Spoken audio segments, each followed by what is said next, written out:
Aye, harka fuune kabajamtoota fi jaalatamtoota maatii keenya maatii jaalalaa akkam jirtu nagaa keessan nutis nagaa keenya fayyaa jirra. Aye, dhiifama jidduudhaan addaan kutee attam jirtan nagaa mee nutis nagaa keenya jira fayyaa keenya isinis baga nagaa fayyaa taatanii roobsaa kana nagaadhaan hedduun isin jechuun jaaladha. Akkami nageenyi badhaadhame lafaa fi bakka jirtanitti nageenyi keenya gaaraniif laggeen jiru hunda qaxxaamuree biraa gosuun jecha jiruuf jireenya akkam maal fakkaataa isiniin jedha. Kanaaf akkami jirranillee isinis baga jiraattan akkami ganni maal fakkaata ooliin birraatti ba'uuf deemaa jirra fulbaana seenaa jirra barataan barumsa fayyada mooyyuu hojjetaan immoo karoora bara haaraa baafachuuf yaada akkasuma immoo qonnaan bulaanis karoora bara darbee waan kana hojjedhee kan barana immoo maalidha kan jedhu karoora baafata. Akkasuma immoo biyyi keenyas biyya nagaa kan ta'u maanguddoon laggeen gaarreen amantaa qabu yaa'ee waaqa ofii kadhachaa jira. Jiini fuulduraatti deemu kun immoo ji'a waaqeffannaa ji'a malkaaf tulluutti ba'anii Oromoo qaratoodha hundi keessanuu beektu jechuudha. Kanaaf keessaayyuu manni Oromoo uummata kadhaa waaqatiin buluudha. Maaliif gufuunis hin dhabu gurcuunis hin dhabu maaliif waaqa ofii kadhatee bula jechuudha. Kan dogongoree gorsaan deebisaa kan immoo karaarra jiru eebban itti fufii jecha uummata deemudha jechuudha uummanni Oromoo. Kanaaf akkasuma immoo warroonni biyya keessa jirtanis warroonni biyya alaa jirtanis maaliif baddanii jettanii warroonni gaafii nu gaafattaniif guddaa galatoomaa isin jechuu jaalachaa. Akkasuma immoo akkuma torbee darbe keessaa isinitti taasee turee jira sammuna tan viidiyoo illee baay'ee hojjennee beeknu maaliif isinitti meetuun ture jidduudhaan ka wanti adda addaa jira. Akkuma yaa'u jireenyi jiru biyya lafaa kanarrattis wanti adda addaa jira.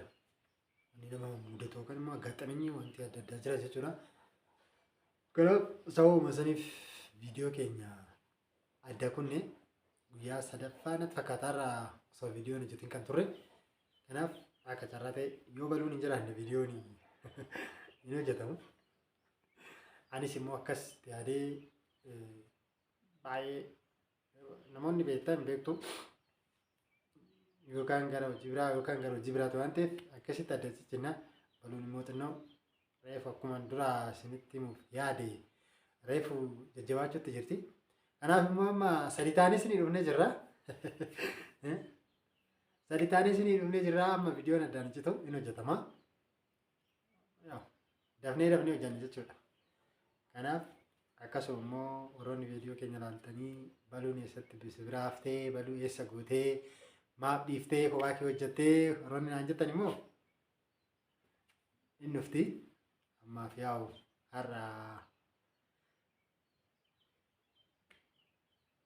isin arguu barbaade natti fakkaata. Isheen illee baay'ee goggaatee jirti. Si yaadee jira maatii kee maatii jaalalaa jechaa jirti. Kanaaf isin dubbifti. Amma ishee isin dubbistu sanittuu iyyuu isin kabajaadhaan akkanaaf simattan isiniin jedha.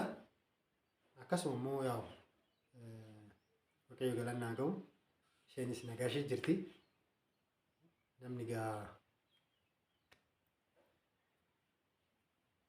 ulaagaalee baay'ee keessa darbee bakka ga'uu barbaadu ga'a. Muuxannoonis mudannoonis hin dhabu. Maaliif mudannoon yoo waan tokko tokko irratti nama mudata. Kanaaf isheen nagaa isheetti jajjabaattee jirti amma. Jabeenyi immoo yoo kan rabbiiti humni kan waaqati waan ta'eef. Kanaaf ganna illee baanee jirra. Fulbaanatti seenuuf har'a bultii 30 boruu har'i guyyaa 29 baanee jira jechuudha. Ji'a fulbaanatti baanee ifa bareedaa wal argu. Isinis immoo viidiyoo keenya kana share complete gootanii bakka namni kamuu ga'uu qabuun akkan geechan abdiidhaan bara haarawaa kana isin eeggachaa barri haaromni kun immoo hunda keenyaafuu bara jaalalaa, bara gammachuu, bara eebbaa dhufaa ta'u isiniin jechaa fuulduraan ayyaanota baay'eetu dhufaa jira. Akka manni Oromoo beekutti ayyaanni masqalaa jira, ayyaanni qaamee jira, masqalli jira. Akkasuma immoo tarree qabateetuma deemaa jechuudha. Ayyaanonni addaan hin citanii hamma deemee ayyaana Arafaa gahee, Faasigaa gahee ayyaanota baay'eetu jira.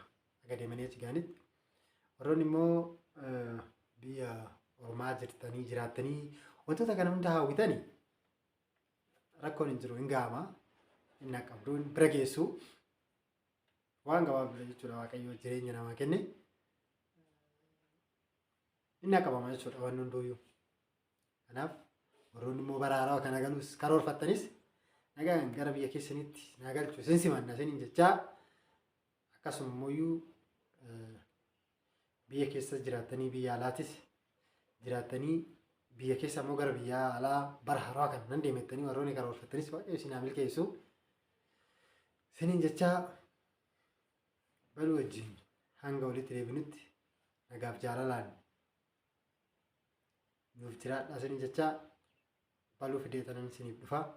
Kanaaf amman ishee fidee dhufutti nagaan naa tura. Akkasuma viidiyoo keenyallee shoor kompiliitii nu godhuu keessan hin dagatinaa isiniin jechaa adaraa keessan guddisaa jirtuun guddisaayii isiniin jedhaa. Baluun isin dhuftee har'a isin dubbisti waan ta'eef akka nagaadhaan naa simattan kabajaadhaan isin affeeraa.